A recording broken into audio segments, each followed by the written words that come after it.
राधे राधे, जय Shri Krishna. Palmistry expert channel में आप लोगों का स्वागत है। आज हम शुक्र पर्वत से निकली हुई स्वास्थ्य रेखा के बारे में जानेंगे।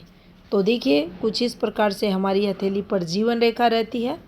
जीवन रेखा के अंदर की तरफ ये जो आपको क्षेत्र दिखाई दे रहा है, ये शुक्र का क्षेत्र रहता है। इसी शुक्र क्षेत्र से कोई रेखा निकले और सीधी बिल्कुल स्ट्रेट चलती हुई बुध पर्वत पर चली जाए तो ये शुक्र से निकली हुई बुध रेखा कहलाएगी। शुक्र की स्थिति हाथ में क्या है, बुध की स्थिति क्या है, इन दोनों रेखाओं पर इस रेखा के प्रभाव को देखा जाता है। यानी ये रेखा स्ट्रोंग है, दोनों ग्रह क्षेत्र स्ट्रोंग है, निश्चित ही इस रेखा से पूरा शुभ फल जातक को मिलता है। क्या इसी रेखा को स्वास्थ्य रेखा के रूप में सबसे अच्छा या बिजनेस लाइन माना गया है समुद्र शास्त्र में? नहीं। शुक्र से निकली हुई स्वास्थ्य रेखा जो ज़्यादातर हाथों में पाई जाती है, बहुत ही कम लोग रहते हैं जिनके हाथ में ये स्पष्ट आपको मिलेगी, दोष मुक्त मिलेगी। ज़्यादातर हाथों में ये आपको फैली हुई मिलेगी। ये कहीं से भी फैल सकती है और जब जहाँ ये फैलेगी उस समय उस जातक को शुक्र जनित रोग ये फैली हुई रेखा देगी। ये हमें समझना चाहिए। तो यहाँ से देख सकते हैं आप, बिल्कुल स्वतंत्र रूप से इंडिपेंडेंट जो रेखा रहती है वह अगर शुक्र पर पहुँचती है, ये हमारा इधर केतु क्षेत्र है और ये यहाँ नेपच्यून का क्षेत्र है। नेपच्यून क्षेत्र से निकली हुई बिल्कुल स्वतंत्र रेखा, कुछ हाथों में ये केतु से भी निकलती है, इसको भी शुभ माना गया है और यहाँ से जाती है तो ये भी तरक्की करवाती है। तो देखिए, इस रेखा को समुद्र शास्त्र में सबसे अच्छा बताया गया है। जो स्वास्थ्य रेखा पर 100% सुफल देती है वह ये रेखा मानी जाती है। इस रेखा पर उतना सुफल क्यों नहीं देती? क्योंकि जब ये समय आता है जातक का, जब ये जीवन रेखा को यहाँ कट करती है, इस समय इस रेखा से इस जातक को नुकसान उठाना पड़ता है। अब यहाँ हेल्थ संबंधी चीज़ें हैं, धन संबंधी चीज़ें निकलेंगी, वो उस हाथ को देखकर हम पता लगाएंगे और इस घटना के बाद क्या आगे की जीवन रेखा कैसी है, स्वास्थ्य रेखा का फ्लो कैसा है, वो भी हम उस हाथ को देखकर पता लगा सकते हैं। अगर मुख्य रेखा काफ़ी दूषित हुई है तो ये समय उस जातक के लिए ज़्यादा अच्छा नहीं रहेगा। अब देखिए, ये जो रेखा आपको राहु क्षेत्र को कवर करती हुई दिखाई दे रही है, इसको भी ज़्यादा अच्छा नहीं माना जाता। अगर राहु किसी भी प्रकार से हाथ में दूषित है और उस पर ये वाली शुक्र से निकली हुई बुध रेखा निकल चुकी है तो यहाँ भी इसके कारण संघर्ष देखने को मिलेगा। ये जातक व्यापार में काफ़ी उतार चढ़ाव देखता है राहु के कारण। अब देखिए, यहाँ अगर किसी के हाथ में कुछ इस प्रकार से स्वास्थ्य रेखा निकल रही है और यह रेखा बिल्कुल दोष मुक्त है और पर्वत उचित है, विकसित है, जातक को पॉजिटिविटी देने वाले हैं, तो शुक्र से संबंधित कोई भी काम धंधा, बुध से रिलेटेड कोई भी बिजनेस ये जातक अगर करता है तो इसको अच्छी खासी सफलता बिजनेस के द्वारा इस रेखा पर मिलती है।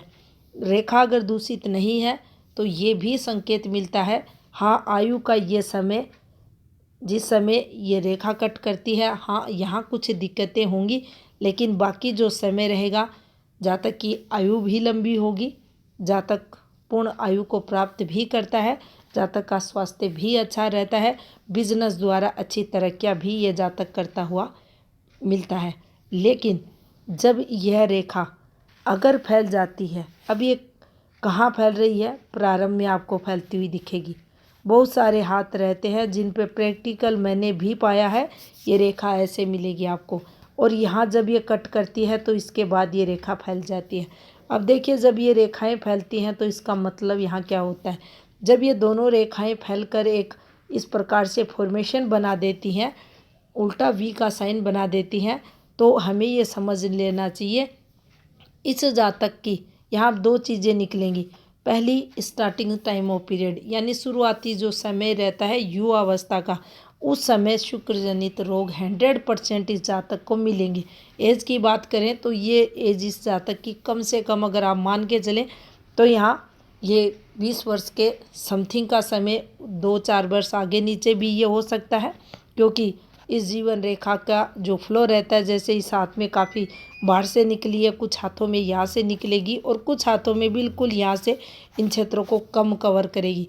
तो 4-5 साल इन जो रेखाओं का ये जो कवरिंग समय रहता है, स्पेस रहता है, इन पर जातक के हाथ में निकल जाते हैं। तो यहाँ स्टार्टिंग समय जो रहेगा युवा अवस्था का, आप ऐसे समझे ये शुक्र जनित रोग इस रेखा पर देखे जाएंगे। यहाँ आकर इसने कट किया, उसके आगे ये रेखा फैल गई, तो यहाँ एक दूसरा पॉइंट इसको हम ऐसे समझेंगे कि आगे का जो समय रहेगा, यानी जैसे ही हम इस रेखा को यहाँ पढ़ेंगे, इसकी कैलकुलेशन इस प्रकार से निकलते हुए आगे बढ़ेंगे, तो ये आयु इसकी आती है 52वें वर्ष। और ये ज़रूरी नहीं है यहाँ 52 आएगा, किसी के 55 होगा, किसी के 60 भी हो सकता है। आगे बढ़ेंगे, ये रेखा अगर इधर से ऐसे निकल रही है तो फिर उस एज में जब इस रेखा ने काटा और ये यहाँ से दोनों रेखाएं फैलकर एक वी, उल्टा वी से बना रही है, तो ये दुर्भाग्य का संकेत है। इस कट के बाद इस जातक का स्वास्थ्य खराब होगा। अब कहीं ना कहीं ये समय हेल्थ संबंधित तो था ही, इसमें शुक्र जनित रोग भी इन्वॉल्व रहेंगे और वहाँ भी शुक्र से पीड़ित ये जातक आपको मिलेगा। जो इंटरनल पार्ट के रोग रहते हैं वो इस जातक को लगेंगे। और ये रेखा ज़रूरी नहीं है यहीं से कुछ इस प्रकार से उल्टा भी बनाएगी, ये रेखा आगे जाकर भी फैल जाएगी, ये अंतिम छोर पर भी फैल जाएगी। और अंतिम छोर पर जब फैलेगी तो आप यहाँ से भी संकेत ले सकते हैं कि ओल्ड एज में शुक्र जनित और रोग इस जातक को घेरेंगे और यहाँ ये जातक ओल्ड एज में संघर्ष करता हुआ मिलेगी। इस रेखा पर सबसे अधिक नेगेटिव फल ये फॉर्मेशन उस समय देगी यह रेखा जब ये राहु स्थान पर आकर फैलेगी, काली गहरी हो जाएगी, फैल जाएगी। आप गहरी वर्ड को आप स्पष्ट रेखा के लिए समझे, ये फैल जाएगी यहाँ काली होकर ये रेखा अगर फैल जाएगी राहु स्थान पर आकर, और राहु हाथ में दूषित है, उस समय आप माने मेजर दिक्कतों से ये जातक जूझता है। अब इसके आगे की रेखा कैसी है उसको भी आप देखें, उसके बाद आप इसके पूर्ण फल की प्रेडिक्शन करें। तो इस प्रकार से हम शुक्र से जब कोई रेखा निकलती है और प्रॉपर बुध पर्वत पर जाकर बुध का घेराव करती है, इसको अगर स्पष्ट रेखा है, गहरी रेखा है, शुभ रेखा है, दोष मुक्त रेखा है, तो हमें ये मानना चाहिए इस जातक को बिजनेस द्वारा, व्यापार द्वारा विशेष सफलताएं इस रेखा पर मिलेगी। तो अच्छा फल भी देगी अगर अच्छी रेखा है, बुरा फल देगी अगर दूषित रेखा है। उस स्थिति में जानकारी अच्छी लगी हो वीडियो को लाइक ज़रूर करें, चैनल पर नए हैं चैनल को सब्सक्राइब भी करें। आपका बहुत बहुत धन्यवाद।